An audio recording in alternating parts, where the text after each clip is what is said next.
दोस्तों ये class 12th का चित्रकला का पेपर है। यहाँ पर देखिए चित्रकला आलेखन 2022 का यानी कि इसी साल का है। तो हम लोग पेपर को सॉल्व करना स्टार्ट करते हैं। समय आप लोगों को दिया जाता है 3 घंटे 15 मिनट और पूर्णांक है 100 नंबर का। 100 नंबर का पेपर होता है और पेपर को सॉल्व करने का समय दिया जाता है 3 घंटे 15 मिनट। इतने ही समय में आप लोगों को पूरा पेपर सॉल्व करना होता है। प्रारंभ के 15 मिनट विद्यार्थियों को प्रश्न पत्र पढ़ने के लिए निर्धारित हैं। जो आपको 15 मिनट दिए गए हैं वो प्रश्न पत्र पढ़ने के लिए हैं। ठीक है, चलिए आगे देख लेते हैं। यहाँ पर देखिए तीनों खंडों के प्रश्न अनिवार्य हैं। खंड का में वस्तुनिष्ठ प्रश्न, खंड खा में आलेखन और खंड गा में से किसी एक का चित्र बनाना है। आपका जो पेपर है वो 3 खंडों में डिवाइड है। पहले खंड में बहुविकल्पी क्वेश्चन दिए गए हैं और खंड खा में आलेखन बनाना है। खंड गा में क्या है, अथवा करके 4 क्वेश्चन दिए गए हैं जिनमें से आप लोगों को किसी एक का चित्र बनाना है। आलेखन में इकाइयों को कम से कम 2 अथवा 3 आवृत्तियों में बनाइए। स्केच पेन का प्रयोग वर्जित है। आप लोगों को जो भी अंडरलाइन वगैरह करनी है वो स्केच पेन से नहीं करेंगे। जो आप कलर ले गए हैं उनसे ही करिएगा, स्केच पेन का प्रयोग नहीं करिएगा वरना आप लोगों के नंबर कट जाएंगे। ठीक है, खंड गा में से किसी एक का चित्र बनाना है। सभी के अंक समान हैं। वस्तु चित्रण अथवा प्रकृति चित्रण अथवा स्मृति चित्रण अथवा प्राकृतिक दृश्य चित्रण, इन चारों में से आपको किसी एक का ही चित्र बनाना है। जो आपको सही लगता है, जो आपको आसान लगता है, इजी लगता है, आप वो बना सकते हैं। ठीक है, चलिए और आगे देख लेते हैं। यहाँ पर देखिए ड्राइंग शीट के ऊपरी दाहिने कोने पर अपना अनुक्रमांक अंकों तथा शब्दों में स्पष्ट लिखिए। आप लोगों को अनुक्रमांक जो लिखना है वो एक बार अंकों में लिखना है और एक बार शब्दों में लिखना है तथा कक्ष निरीक्षक से उस पर हस्ताक्षर भी करवाइए। चलिए आगे देखते हैं। दिए गए पारदर्शी कागज पर भी अपना अनुक्रमांक लिखिए और उसे उत्तर पत्र के साथ संलग्न कर दीजिए। जो आप लोगों को ट्रेसिंग पेपर दिया जाता है आप उस पर भी अपना अनुक्रमांक लिखिए। ठीक है, और जो आपको पेपर मिला है यानी कि ड्राइंग पेपर जो मिला है उसके साथ में उसे बांध कर रखना है। चलिए आगे देखते हैं। अब हम लोग क्वेश्चन को सॉल्व करना स्टार्ट करते हैं। तो यहाँ पर देखिए खंड का वस्तुनिष्ठ प्रश्न, ठीक है, ऑब्जेक्टिव टाइप क्वेश्चन। आप लोगों को जो पेपर मिला है उस पर आप बढ़िया से डालिए खंड का, या फिर इंग्लिश में डाल सकते हैं सेक्शन ए, जो आपको सही लगे वो डाल सकते हैं। ठीक है, और फिर आप क्वेश्चन को उतारिए या फिर क्वेश्चन को मत उतारिए, जैसा आपके पास टाइम है आप वैसा वर्क करिए। वैसे क्वेश्चन को उतारना कोई ज़रूरी नहीं है, आप सीधे क्वेश्चन नंबर डालिए और उसका आंसर लिखिए। तो पहला क्वेश्चन है यहाँ पर, कौन सी पेंसिल से बनाई गई रेखा सर्वाधिक काली होगी। यहाँ पर 4 ऑप्शन दिए हैं, आ, बी, बा 4B, सा 3H और दा 6B। तो इसका राइट आंसर क्या होगा? इसका राइट आंसर है दोस्तों दा 6B। ठीक है, 6B इसका राइट आंसर है। 6B पेंसिल जो आपकी है वो सर्वाधिक काली चलेगी। चलिए अगला क्वेश्चन देखते हैं। दूसरा क्वेश्चन है यहाँ पर, निम्नलिखित में से द्वितीयक रंग कौन सा है। निम्नलिखित में से द्वितीयक रंग कौन सा है। तो यहाँ पर 4 ऑप्शन दिए हुए हैं, आ लाल, बा नीला, सा पीला और दा नारंगी। तो द्वितीयक रंग आपका है दा नारंगी। तो नारंगी आपका राइट आंसर है। चलिए नेक्स्ट क्वेश्चन देखते हैं। यहाँ पर देखिए तीसरा क्वेश्चन है, किसके राज्यकाल में हमजानामा का चित्रांकन हुआ। किसके राज्यकाल में हमजानामा का चित्रांकन हुआ। चलिए इसके ऑप्शन देख लेते हैं, आ जहांगीर, बा अकबर, सा शाहजहां और दा बाबर। तो इसका राइट आंसर क्या होगा? इसका राइट आंसर है बा अकबर। अकबर के समय में हमजानामा का चित्रण हुआ। ठीक है, चलिए नेक्स्ट क्वेश्चन देखते हैं। मुगल चित्रकला में प्रसिद्ध पशु पक्षी चित्रकार कौन था। मुगल काल में जो मुगल चित्रकला थी उसमें ऐसा कौन सा चित्रकार था जो पशु पक्षी के चित्र बनाने के लिए प्रसिद्ध था। चलिए इसके ऑप्शन देख लेते हैं, आ मंसूर, बा अब्दुल रहमान, सा अब्दुस्मद और दा शाहरुख। तो इसका राइट आंसर है आ मंसूर। ठीक है, जो मंसूर है वो पशु पक्षी चित्रकार था और इसके लिए बहुत ज़्यादा प्रसिद्ध था। बहुत अच्छे पशुओं के और पक्षियों के ये चित्र बनाता था। चलिए नेक्स्ट क्वेश्चन देखते हैं। यहाँ पर देखिए चित्रकार निहाल चंद्र किस चित्रण शैली से संबंधित है। चित्रकार निहाल चंद्र किस चित्रण शैली से संबंधित है। चलिए इसके ऑप्शन देख लेते हैं, आ बीकानेर, बा जोधपुर, सा बूंदी और दा किशनगढ़। तो इसका राइट आंसर क्या होगा? इसका राइट आंसर होगा दा किशनगढ़। ठीक है, जो आपके चित्रकार निहाल चंद्र हैं ये किशनगढ़ शैली से संबंधित हैं। नेक्स्ट क्वेश्चन, मार विजय भित्ति चित्र अजंता की कौन सी गुफा में है? मार विजय भित्ति चित्र अजंता की कौन सी गुफा में है? चलिए इसके ऑप्शन देख लेते हैं। आ गुफा संख्या 16, बा गुफा संख्या 2, सा गुफा संख्या 1, दा गुफा संख्या 9।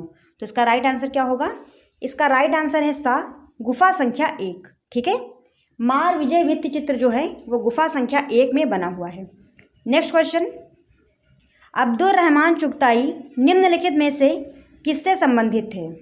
अब्दुल रहमान चुगताई निम्नलिखित में से किससे संबंधित थे? चलिए इसका ऑप्शन देख लेते हैं। आ अकबर चित्रकला शैली, बा जहांगीर चित्रकला शैली, दा दक्कनी चित्रकला शैली, दा इनमें से कोई नहीं। तो इसका राइट आंसर क्या होगा? इसका राइट आंसर होगा दा इनमें से कोई नहीं। ठीक है, नेक्स्ट क्वेश्चन, ये रहा आपका अगला क्वेश्चन, सपाट चटक व उष्ण वर्ण योजना किसकी मुख्य विशेषता है? सपाट चटक व उष्ण वर्ण योजना किसकी मुख्य विशेषता है? चलिए इसके ऑप्शन देख लेते हैं। आ गुलेर चित्रण शैली, बा किशनगढ़ चित्रण शैली, सा कांगड़ा चित्रण शैली, दा बसोहली चित्रण शैली। तो इसका राइट आंसर होगा दा बसोहली चित्रण शैली। ठीक है, नेक्स्ट क्वेश्चन यहाँ पर देखिए, बंगाल चित्रण शैली के प्रमुख चित्रकार कौन थे? बंगाल चित्रण शैली के प्रमुख चित्रकार कौन थे? चलिए इसके ऑप्शन देख लेते हैं। आ रविन्द्रनाथ ठाकुर, बा अवनींद्रनाथ ठाकुर, सा देवेंद्रनाथ ठाकुर, दा यामिनी रॉय। तो इसका राइट आंसर क्या होगा? इसका राइट आंसर है बा अवनींद्रनाथ ठाकुर। ठीक है, बंगाल चित्रण शैली के प्रमुख चित्रकार थे अवनींद्रनाथ ठाकुर। चलिए नेक्स्ट क्वेश्चन देखते हैं। यहाँ पर आधुनिक भारतीय चित्रकला का प्रथम चित्रकार किसे माना जाता है? आधुनिक भारतीय चित्रकला का प्रथम चित्रकार किसे माना जाता है? चलिए इसके ऑप्शन देख लेते हैं। आ M.F. हुसैन, बा अमृता शेरगिल, सा रविन्द्रनाथ ठाकुर, दा अवनींद्रनाथ ठाकुर। तो इसका राइट आंसर होगा दा अवनींद्रनाथ ठाकुर। ठीक है, आधुनिक भारतीय चित्रकला के प्रथम चित्रकार माने जाते हैं अवनींद्रनाथ ठाकुर। चलिए आगे देखते हैं क्वेश्चन, यहाँ पर इंग्लिश में दिया हुआ है। जो बच्चे इंग्लिश में करना चाहते हैं इंग्लिश में करिए, और जो हिंदी में करना चाहते हैं वो हिंदी में करिए। अब यहाँ पर आता है खंड खा, इसमें आप लोगों को आलेखन बनाना है, और ये आप लोगों को यहाँ पर देखिए अनिवार्य दिया हुआ है, बनाना ही है। ठीक है, तो क्वेश्चन देखते हैं। सजावटी पर्दे की एक किनारी के लिए आलेखन बनाइए जो 8 सेंटीमीटर से 8 सेंटीमीटर गुणे 24 सेंटीमीटर के आकार का हो। ठीक है, यानी कि उसकी लंबाई होनी चाहिए 24 सेंटीमीटर और चौड़ाई होनी चाहिए 8 सेंटीमीटर। आलेखन सूरजमुखी के फूल, पत्तियों तथा कलियों पर आधारित हों। उसमें अनुकूल स्थान पर किसी पशु या पक्षी का भी समावेश करें। कम से कम 3 रंगों का प्रयोग करें।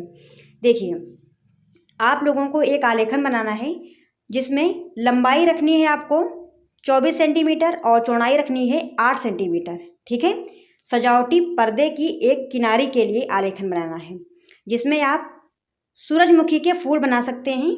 फूल और पत्तियां कलियों सहित बनाइए। ठीक है, और उसमें क्या करना है, पशु या किसी पक्षी का चित्र बनाइए, और जो रंग भरने हैं तो कम से कम 3 रंग अवश्य होने चाहिए। ठीक है, 3 से ज़्यादा कर सकते हैं लेकिन 3 से कम नहीं कर सकते हैं।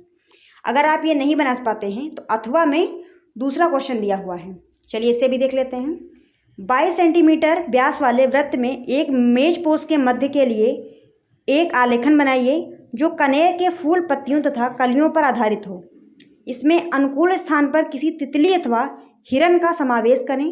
कम से कम 3 रंगों का प्रयोग करें। अगर आप पहला वाला नहीं बना पाते हैं तो उसके लिए ऑप्शन है 22 सेंटीमीटर व्यास वाले एक वृत्त में मेज पोस्ट के मध्य के लिए एक आलेखन बना सकते हैं जिसमें कनेर के फूल, पत्तियों तथा कलियों पर आधारित हो। कनेर का फूल बनाइए कलियों और पत्तियों सहित। ठीक है, इसमें आप तितली या फिर हिरन का समावेश कर सकते हैं, या फिर ऐसे कहिए तितली या फिर हिरन को आप बना सकते हैं, और इसमें भी कम से कम 3 रंगों का प्रयोग अवश्य करना है। चलिए आगे देखते हैं। यहाँ पर कुछ महत्वपूर्ण बिंदु दिए हुए हैं जो आप लोगों को ध्यान रखने हैं। तो पहला दिया हुआ है इकाइयों की मौलिकता एवं पुनरावृत्ति, लयात्मक रेखांकन, उत्तम संगत एवं रंग योजना, सामान्य प्रभाव एवं आकर्षण।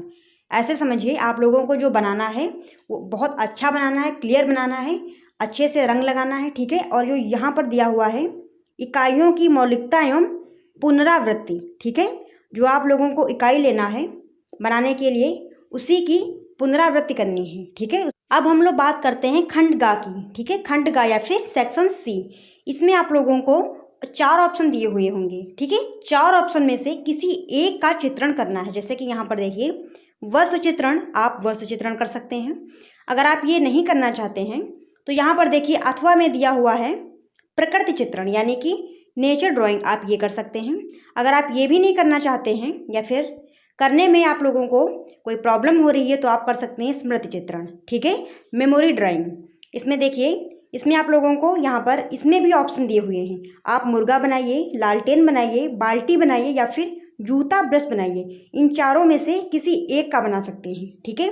अगर आप ये भी करना नहीं चाहते हैं तो ऑप्शन में एक और दिया हुआ है, यहाँ देखिए प्राकृतिक दृश्य चित्रण, ठीक है, आप ये कर सकते हैं। तो इन चारों में से आप लोगों को कोई एक करना है, जो आपको इजी लगे आप वो कर सकते हैं।